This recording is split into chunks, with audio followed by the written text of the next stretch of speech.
हर हर महादेव दोस्तों, आज मैं आपको हरियाली अमावस्या की कथा सुनाऊंगी। तो चलिए शुरू करते हैं। हरियाली अमावस्या की कथा के अनुसार कहा जाता है कि एक राजा की बहू ने एक दिन मिठाई चोरी करके खा ली और नाम एक चूहे का लगा दिया। यह बात जानकर चूहे को क्रोध आया और उसने तय किया कि एक दिन राजा के सामने सच लेकर ही आऊंगा। फिर एक दिन राजा के यहाँ अतिथि पधारे और राजा के ही अतिथि कक्ष में सोए। चूहे ने रानी के वस्त्र ले जाकर अतिथि के पास रख दिए।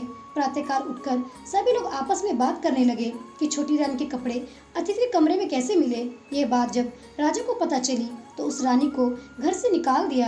रानी प्रतिदिन संध्या को दिया जलाती और ज्वार बोती और पूजा करके गुड़धानी का प्रसाद बांटती थी। फिर एक दिन राजा शिकार करके उधर से निकले तो राजा की नजर रानी पर पड़ी। राजा ने महल में आकर कहा कि आज तो वृक्ष के नीचे चमत्कारी चीज है। अपने झाड़ के ऊपर जाकर देखा तो दिए आपस में बात कर रहे थे, आज किसने क्या खाया और कौन क्या है। उसमें से एक दिया बोला, आपके मेरे जान पहचान के अलावा कोई नहीं है। आपने तो मेरी पूजा भी नहीं की और भोग भी नहीं लगाया।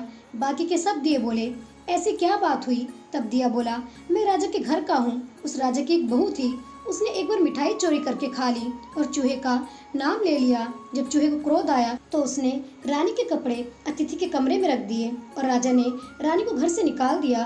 वो रोज मेरी पूजा करती थी, भोग लगाती थी। उसने रानी को आशीर्वाद दिया और कहा कि सुखी रहो। उसने आगे बताया कि रानी की मिठाई चोरी की वजह से चूहे ने रानी की साड़ी अतिथि के कमरे में रखी थी और बेकसूर रानी को सजा मिल गई। फिर सब लोग पेड़ पर से उतरकर घर आए और कहा कि रानी का कोई दोष नहीं था। यह सुनकर राजा ने रानी को घर बुला लिया और फिर सभी सुखपूर्वक रहने लगे। तो दोस्तों, इस प्रकार यह कथा यहीं पर समाप्त हो जाती है। मिलते हैं अगली कथा के अनुसार। तब तक के लिए आप सभी को मेरी तरफ से हर हर महादेव।